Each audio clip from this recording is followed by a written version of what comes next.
जी प्यारे मित्रों, नमस्कार। स्वागत है आप सभी का उड़ान मास्टर क्लासेस में। आज हम सीखने वाले हैं हिंदी साहित्य की रचनाओं के बारे में। सीखने क्या, हम एक समुद्र से बस सिर्फ एक लोटा जल लेने वाले हैं। जी हाँ, क्योंकि आप सभी जानते हैं जो हिंदी साहित्य है ना, ये वाकई में पूरा का पूरा एक समुद्र है। और समुद्र में आप कितना पानी लेंगे।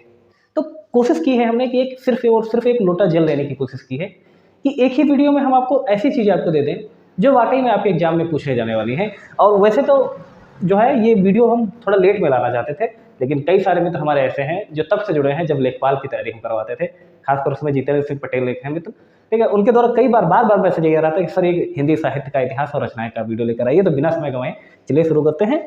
और इसमें हम आपको सब कुछ देंगे। हिंदी में प्रथम जो कुछ है, चाहे कहानी हो, चाहे उपन्यास हो, चाहे रचना हो, सब कुछ आपको हम दे देंगे। लेकिन एक चीज़ और आपको मैं बता दूं, देखिए अगर जो वैसे ही पूरा करूंगा तो ये बहुत ज़्यादा वीडियो मित्रों लंबा हो जाएगा। इसके लिए मैंने क्या किया है, एक पीडीएफ मैं आपको दे रहा हूँ, ठीक है, जो हमारे ग्रुप वाले हैं और जो हमारे फ्री ग्रुप वाले भी हैं। मतलब हमारे दो ग्रुप हैं, एक हमारा पेड ग्रुप है, एक हमारा उड़ान मास्टर क्लासेस नाम के ग्रुप है। क्योंकि मैं जानता हूँ कि हिंदी तैयारी करने वाले जरूरी नहीं कि केवल वीडियो और एग्जाम वाले हों, कई सारे अन्य मित्र भी हो सकते हैं ना कि जो हिंदी की तैयारी कर रहे हो। तो उनके लिए जो हमारा फ्री वाला टेलीग्राम ग्रुप है, तो दोनों में वो पीडीएफ डाल दूंगा। इस वीडियो को देखने के बाद आप वो पीडीएफ देख लेना, आपका जो जितना भी क्वेश्चन पूछा जाता है वो आपका यहीं से तैयार हो जाएगा। तो चलिए बिना समय गंवाए शुरू करते हैं। चैनल को सब्सक्राइब तो कर ही दिए होंगे, है ना। अच्छा, ये थोड़ा है कि थोड़ा इसको लिखने में बड़ा समय लगता है ना, तो इसको मैंने थोड़ा कागज पे लिख लिया था। अगर आपको राइटिंग में कोई समस्या आती है तो कोई दिक्कत नहीं, थोड़ा मैनेज कर लेना। और मैं बस थोड़ा, अब राइटिंग में समस्या हो सकती है, आपको देखने में समस्या हो सकती है, बोल तो रहा हूँ ना, सुन लेना, ठीक है। थोड़ा मैनेज कर लेना, थोड़ा आप मैनेज कर लेना, थोड़ा हम मैनेज कर लें, हो जाएगा। बस सिलेक्शन से मतलब है, जरूरी है आपके पास ज्ञान होना हिंदी साहित्य के बारे में। सबसे पहले तो आपको याद रखना है कि हिंदी साहित्य के जो हिंदी भाषा का साहित्य है वो मुख्यतः 4 भागों में बांटा गया है। यही पेपर में पूछ लिया जाता है कि हिंदी भाषा का जो साहित्य है वो कितने भागों में बांटा गया है। तो मुख्यतः 4 भागों में बांटा गया है। कौन कौन से? आदिकाल, जिसे हम वीर गाथा काल भी कहते हैं, 650 ईस्वी से 1350 ईस्वी तक। दूसरा है भक्ति काल, इसे हम पूर्व मध्यकाल भी कहते हैं, 1350 से 1650 ईस्वी तक। और तीसरा है रीतिकाल, जिसे हम उत्तर मध्यकाल भी कहते हैं, 1650 से 1850 ईस्वी तक। और आधुनिक काल भी कहते हैं, 1850 से अब तक जो वर्तमान में चल रहा है इसे हम आधुनिक काल कहते हैं। ये जो है हमारा भक्ति काल, इसे हम 2 भागों में बांटते हैं। आइए देखते हैं कौन कौन से 2 भाग हैं। ये 2 भाग हैं ये आपके, ठीक है। जो भक्ति काल है इसको हमने 2 भागों में बांटा है। 2 भाग कौन कौन से? एक है सगुण काव्य धारा, ठीक है, जो सगुण है, और दूसरा है निर्गुण काव्य धारा। इन दोनों को भी 2-2 भागों में बांटा गया है। एक है रामाश्रयी, एक है कृष्णाश्रयी। यानी कि रामाश्रयी जो राम भगवान को मानने वाले थे और उनके बारे में जिन्होंने रचनाएं की है, तो वो रामाश्रयी के अंतर्गत आते हैं। कृष्णाश्रयी जो कृष्ण भगवान को मानने वाले थे, या जिन्होंने अपनी रचनाओं का केंद्र बिंदु भगवान कृष्ण को माना है, उन्होंने उनको कृष्णाश्रयी कहा जाता है। निर्गुण काव्य धारा में ज्ञानाश्रयी आ जाते हैं, साधु संत जैसे कबीर वगैरह आ जाते हैं। प्रेमाश्रयी में जैसे जयसी वगैरह आ जाते हैं, सूफी संत आ जाते हैं सारे, ठीक है। इसके अलावा जो आधुनिक काल है, आधुनिक काल को भी कई भागों में बांटा गया है, इसको भी देख लेते हैं।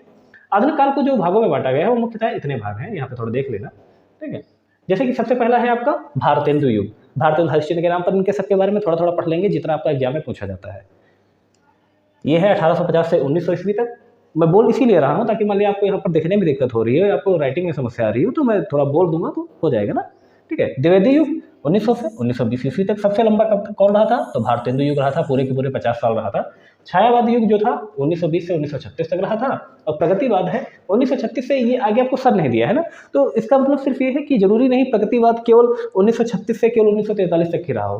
क्योंकि बाद में क्या होता है कि अब कोई लेखक होता है, ये जरूरी थोड़ी केवल 5-6 साल ही लिखता है, भाई लिखता है और अनवरत लिखता रहता है, तो उनकी रचनाएं आपको प्रगतिवाद वालों की कहो आपको 60-70 में भी मिल जाए, तो इसलिए है। लेकिन आपको इतना याद रखना है 1936 से प्रगतिवाद था, प्रयोगवाद 1943 था, और नई कविता 1951 से लिखी गई, 60-उत्तर 1961 से, और नव्योत्तर है 1981 से लगातार अब तक, ठीक है। जो जरूरी थी वो हो गया आपका यहाँ तक। आगे चलते हैं। अच्छा, एक और चीज़ है, कई सारे मित्र हमारे कहते हैं कि सर इस क्लास में आप मोटिवेशन नहीं देते हैं जितना मोटिवेशन आप अदर वीडियोस में देते हैं, जैसे वीडियो एग्जाम वालों को लेकर। तो मैं सभी से यही कहना चाहता हूँ कि देखो, जिनके पास ऑलरेडी मोटिवेशन है, जो मोटिवेटेड हैं, वही तो हमारी इस क्लास में आते हैं।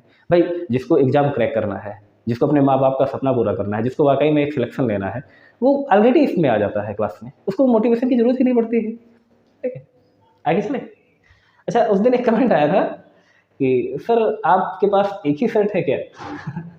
मतलब मुझे वाकई में बड़ा हंसी आई उस समय, लेकिन चाहता तो मैं इसे डिलीट कर देता उस कमेंट को। क्योंकि अक्सर क्या होता है कि जब कोई ऊट पटांग कमेंट आता है, क्योंकि देखने वाले बहुत सारे मित्र होते हैं, रिश्तेदार होते हैं, वो सारे कमेंट्स देखते हैं, और खासकर मैं तो सारे कमेंट देखता हूँ। तो अक्सर जब ऊट पटांग कोई कमेंट आता है तो मैं तुरंत उसको ब्लॉक कर देता हूँ, सच में बता रहा हूँ।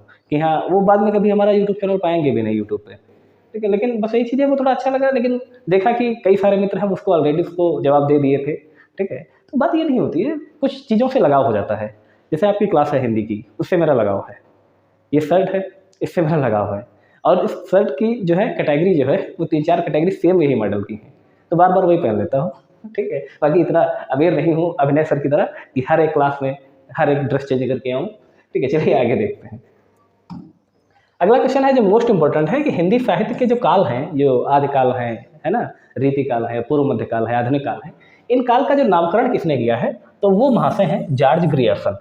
जिन्होंने इनका नामकरण किया है उनका नाम है जॉर्ज ग्रियर्सन, ठीक है। अब आते हैं वीरगाथा आदिकाल में या वीरगाथा काल में, जितने भी इतने क्वेश्चन इनसे बन सकते हैं वो सारे हम आपको इसमें ले लेंगे, ठीक है। ग्रियर्सन ने इसे चारण काल कहा है, सेम क्वेश्चन ही पूछे जाते हैं।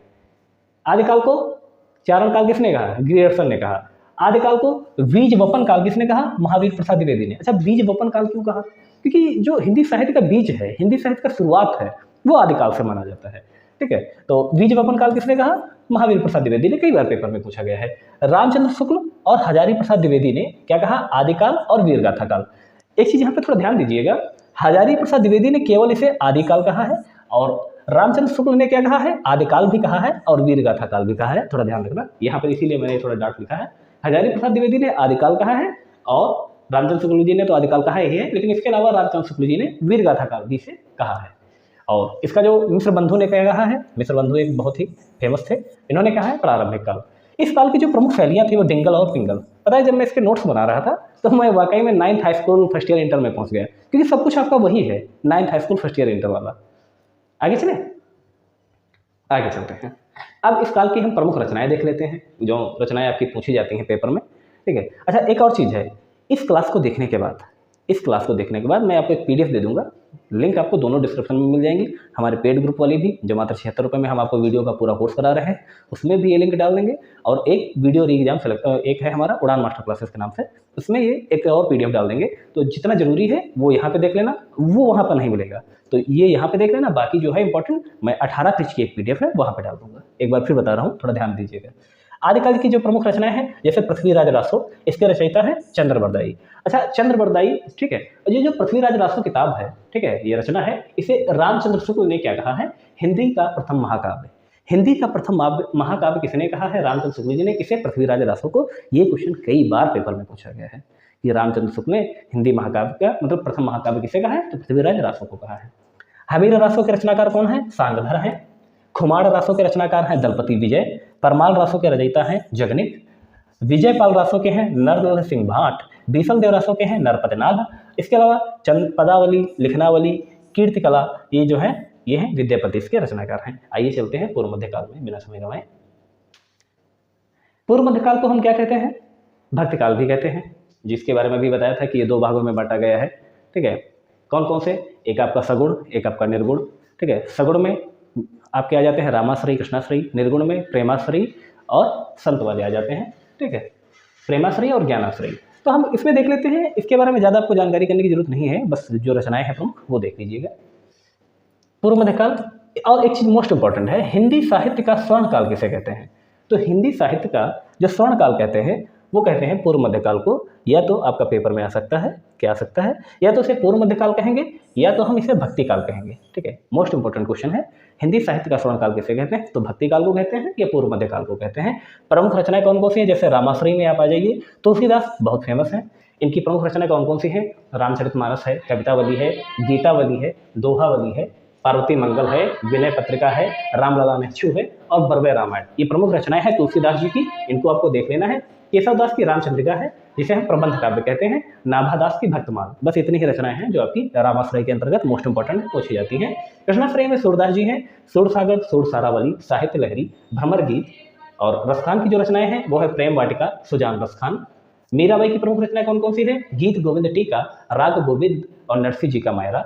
और नरोत्तम दास की सुदामा चरित्र। ये कुछ इंपॉर्टेंट रचनाएं हैं कृष्णाश्रय की, उन्हें आप थोड़ा रट लेना भाई साहब, ठीक है। क्योंकि यहाँ से मतलब मैं चाहता हूँ, देखिए ये सागर है, वाकई में हिंदी साहित्य एक सागर है, तो बस इसमें 1 लोटा जल लेने का मैंने प्रयास किया है। तो बस भाई 1 लोटा जल से आपका काम चल जाएगा।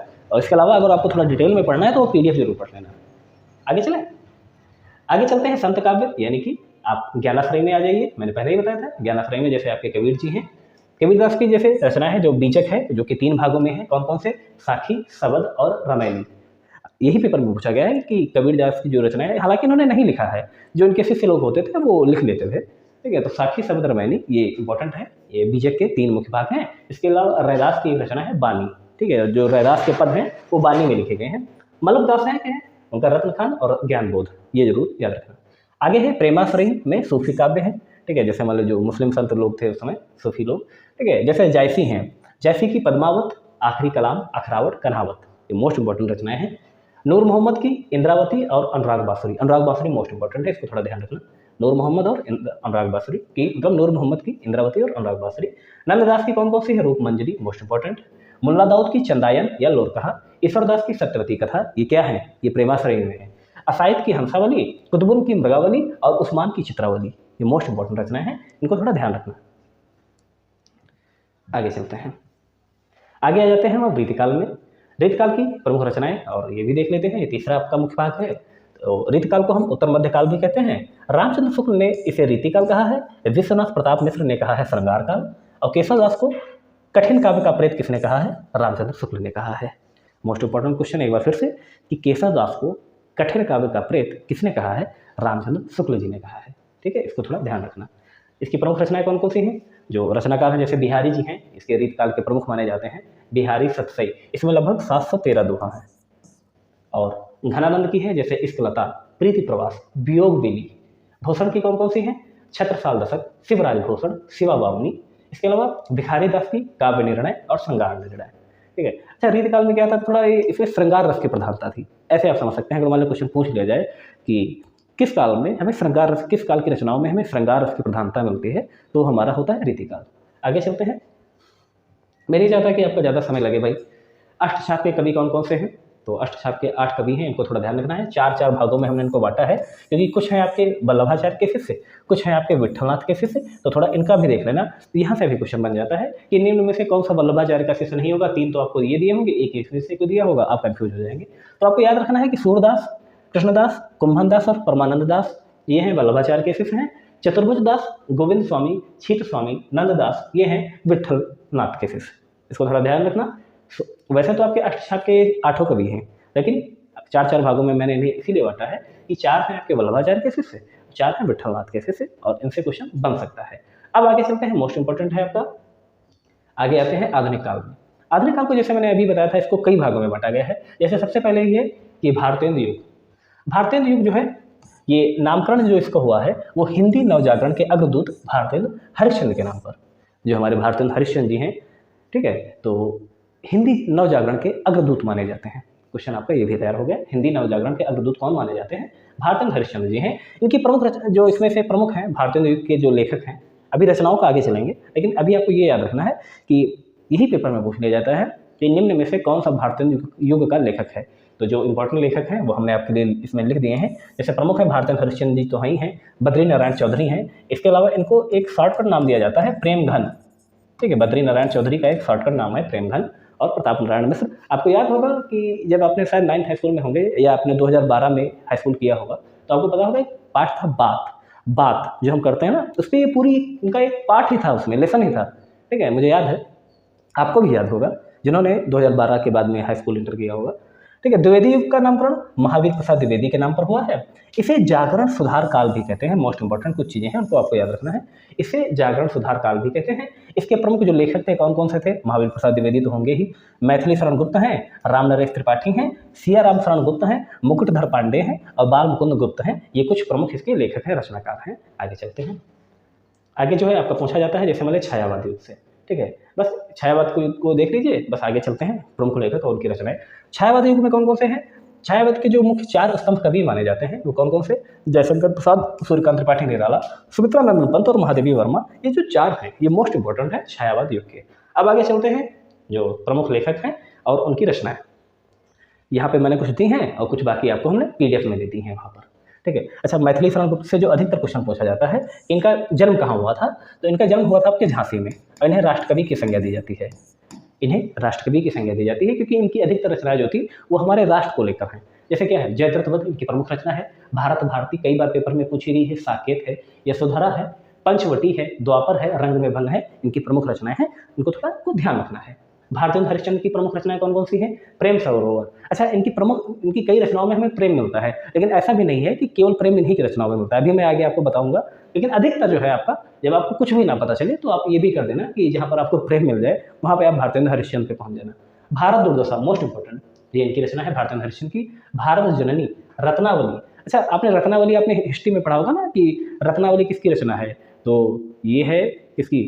हर्षवर्धन की, है ना, आपने पढ़ा होगा, हर्षवर्धन की रचना है रत्नावली। लेकिन इसका मतलब ये नहीं कि हिंदी में जो रत्नावली है तो ये भी वो है, अगर पूछ लिया जाए, कन्फ्यूजन वाला कभी हो जाए, आपका पेपर में आ जाए कि रत्नावली किसकी रचना है और आप ढूंढे वहाँ पर हर्षवर्धन, तो हर्षवर्धन मत टिक करना, ठीक है, भारतेंद्र हरिश्चंद्र करना। इसके अलावा एक और मुझे आपको बताना था, मुद्रा राक्षस। मुद्रा राक्षस के रचनाकार थे विशाखदत्त, लेकिन मुद्रा राक्षस को इन्होंने भी लिखा है, किसने? भारतेंद्र हरिश्चंद्र जी ने भी, ठीक है।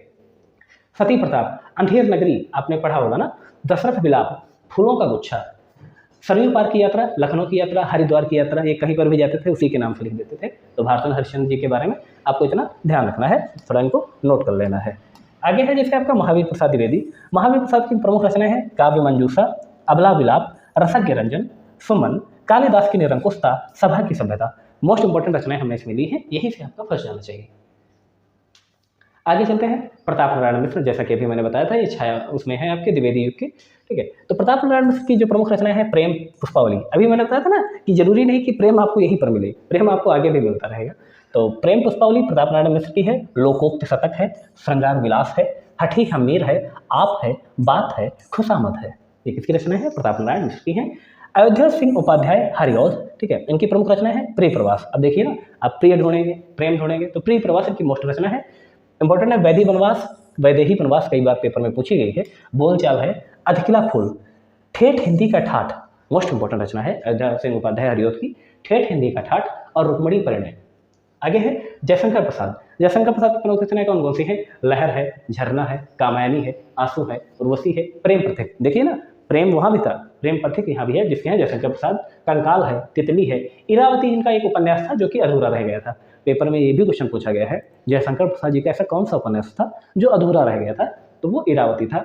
आकाशदीप है, पुरस्कार है, इंद्रजाल है, आंधी है, ग्राम है, छाया है, कानन कुसुम है, प्रेम राज्य है, वन मिलन है, अजात शत्रु मोस्ट इंपॉर्टेंट, जन्मेजय का नायक, नाग यज्ञ मोस्ट इंपॉर्टेंट, स्कंदगुप्त, ध्रुव स्वामिनी, प्रायश्चित, इनकी प्रमुख रचनाएं हैं।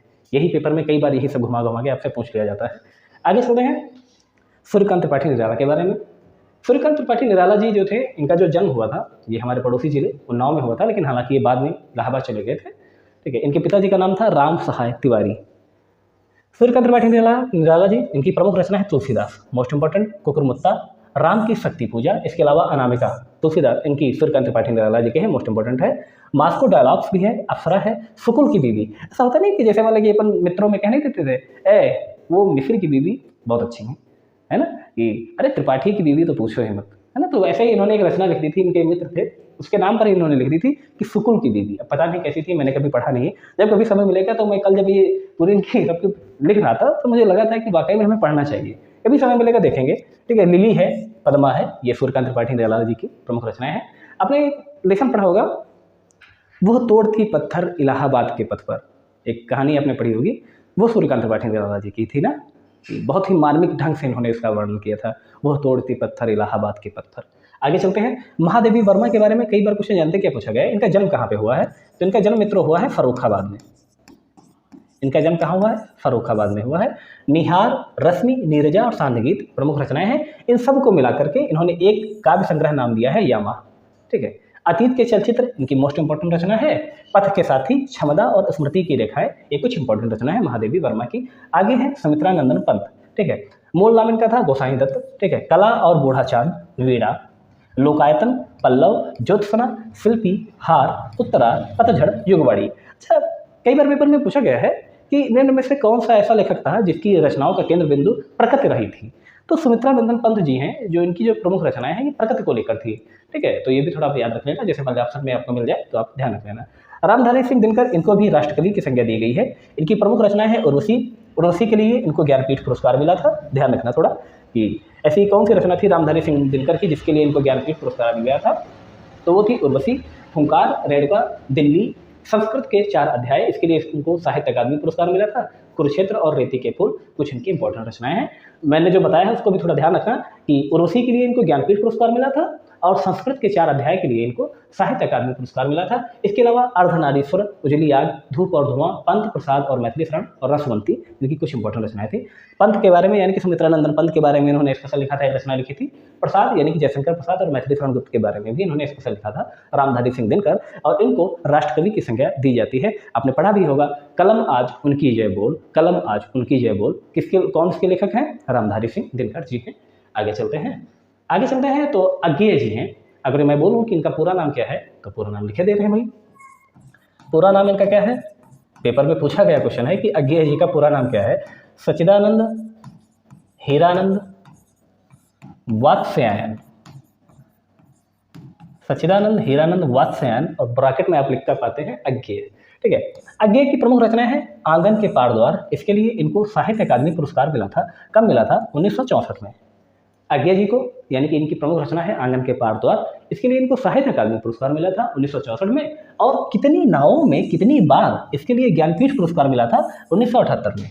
इसके अलावा कुछ और इंपॉर्टेंट रचनाएं हैं जैसे कि नदी के द्वीप। अच्छा, इनकी जो रचनाएं हैं, इनकी जो रचनाओं का टाइटल भी होगा वो बड़ा उटपटांग आपको मिलेगा। अब देखिए ना, आंगन के पार द्वार, कितनी नावों में कितनी बार, नदी के द्वीप, कोठरी की बात। अब कोठरी की बात जैसे पुराने जमाने में जो गांव लोग में रहते हैं उनको पता होगा, जो कच्चे कमरे हुआ करते थे उनको कोठरी बोलते थे। तो कोठरी की बात, हरी घास पर क्षण भर, तो हरी घास पर थोड़ी देर, क्षण भर। ठीक है। स्मृति लेखा, एक बूंद सहसा उछली, एक बूंद सहसा उछली, शेखर एक जीवनी, इनकी प्रमुख रचनाएं हैं, ध्यान रखना। मुंशी प्रेमचंद्र, इनके बारे में कितनी भी रचनाएं मैं लिख दूं कम ही पड़ जाएगा। ठीक है। प्रेमा है, ईदगाह है, संग्राम है, ठाकुर का कुआं है, गबन है, निर्मला है, गोदान है, पूस की रात है, प्रतिज्ञा है, कर्मभूमि है। मंगलसूत्र इनका एक ऐसा उपन्यास था जो कि अधूरा रह गया था। समझिए, जैसे कि जयशंकर प्रसाद का मैंने क्या बताया था, इरावती जो था वो अधूरा रह गया था। ठीक वैसे ही मुंशी प्रेमचंद जी का भी एक उपन्यास था जो कि अधूरा रह गया था, जिसका नाम था मंगलसूत्र। आगे चलते हैं। मोहन राकेश की जो प्रमुख रचनाएं हैं, एक है अंधेरे कमरे, आषाढ़ का एक दिन, लहरों के राजहंस, प्रमुख रचनाएं हैं। ठीक है। और आगे चलेंगे। आगे है आपका जैनेन्द्र की कुछ प्रमुख रचनाएं हैं। त्यागपत्र है, परख है, अपना अपना भाग्य, कई बार पेपर में पूछा गई है। बाहुबली है, ध्रुव यात्रा है, अकाल पुरुष है, गांधी है, और जय संधि है, हत्या है। अकाल अलग है, ठीक है, और पुरुष गांधी एक ही में है, ये अलग मत है, थोड़ी कन्फ्यूजन मत होना, ये मैंने ऐसे डाउट हो गया है। अकाल पुरुष गांधी एक ही है। ठीक है। ये जैनेन्द्र की रचना है, जय संधि और हत्या। दुष्यंत कुमार की प्रमुख रचना कौन कौन सी है? आंगन में एक वृक्ष, साय में धूप और सूर्य का स्वागत। सर्वेश्वर दयाल सक्सेना की खूंटियों पर टंगे लोग, बांस के पुल, जंगल का दर्द, पागल कुत्तों का मसीहा, बकरी, सोया हुआ जल, किसकी है? सर्वेश्वर दयाल सक्सेना की इंपॉर्टेंट रचनाएं हैं। फणीश्वर नाथ रेणु की मैला आंचल, पंचलाइट, तबे एकला चलो रे, कितने चौराहे, जिसमें से मोस्ट इंपॉर्टेंट क्या है? मैला आंचल, कई बार पेपर में पूछा गई है, फणीश्वर नाथ रेणु की है। पंचलाइट आपने पढ़ा भी होगा, आपको शायद 9th high school inter first year में मिला होगा पंचलाइट। तबे एकला चलो रे, ये मोस्ट इंपॉर्टेंट ये भी है, और कितने चौराहे। हरिवंश राय बच्चन जी, ये जो हमारे सदी के महानायक हैं अमिताभ बच्चन जी, उनके पिताश्री हैं। ठीक है। इनकी प्रमुख रचनाएं कौन कौन सी हैं? मधुशाला है, मधुबाला है, निशा निमंत्रण है, सतरंगिनी है, क्या भूलूं क्या याद करूं, आपने पढ़ा भी होगा, क्या भूलूं क्या याद करूं, नीड़ का निर्माण फिर, नेह का आह्वान फिर, 10 द्वार से सोपान तक, इनकी कुछ प्रमुख रचनाएं थी। धर्मवीर भारती की कुछ प्रमुख रचनाएं हैं, जैसे अंधा युग है, सूरज का 7वां घोड़ा, ये कई बार पेपर में पूछी गई है। अनुप्रिया, ठेले पर हिमालय, ये भी आपने हिंदी में पाठ पढ़ा होगा, ठेले पर हिमालय। बंद गली का आखिरी मकान, मोस्ट इंपॉर्टेंट रचनाएं। नदी प्यासी थी, मुर्दों का गांव, और गुनाहों का देवता, इस पर तो एक मूवी भी बनी है ना, गुनाहों का देवता। तो आई थिंक अब वीडियो को अगर हम ज़्यादा करेंगे तो बहुत बड़ा हो जाएगा, तो मैं नहीं चाहता कि आपका बहुत बड़ा ये वीडियो हो जाए। आपने जहाँ जितनी भी रचनाएं यहाँ पर देखी, ये मोस्ट इंपॉर्टेंट है। इसके अलावा मैं आपको PDF दे दूंगा, PDF मैं आपको दोनों टेलीग्राम पे दे दूंगा। ठीक है। क्योंकि मुझे लगता है कि हिंदी से पढ़ने वाले हैं जितने भी आते हैं, वो वीडियो एग्जाम के अलावा भी कई सारे मित्र हैं जो हिंदी पढ़ने के सीखने के लिए आते हैं। तो मैं नहीं चाहता कि आपका कुछ भी नुकसान हो, बस आपसे गुजारिश यही है कि आप लोग सब्सक्राइब जरूर कर लिया करें। और एक और चीज़ आपसे मैं कह रहा हूँ कि जिस दिन भी हमारे 10,000 सब्सक्राइबर हो जाएंगे, उसके बाद में मैं आपसे कभी नहीं कहूँगा कि सब्सक्राइब कीजिए। ठीक है। और ये क्या है, क्यों है, जब 10,000 हो जाएंगे उस दिन मैं आपको जरूर बताऊँगा। उम्मीद करते हैं कि आपको ये वीडियो पसंद आया होगा, जरूर इसको शेयर करेंगे मित्रों, आप सभी शेयर करना। ठीक है। और अगले भी जितने भी इंपॉर्टेंट टॉपिक हैं वो हम आपके लिए बहुत जल्दी लेकर आते रहेंगे। धन्यवाद मित्रों।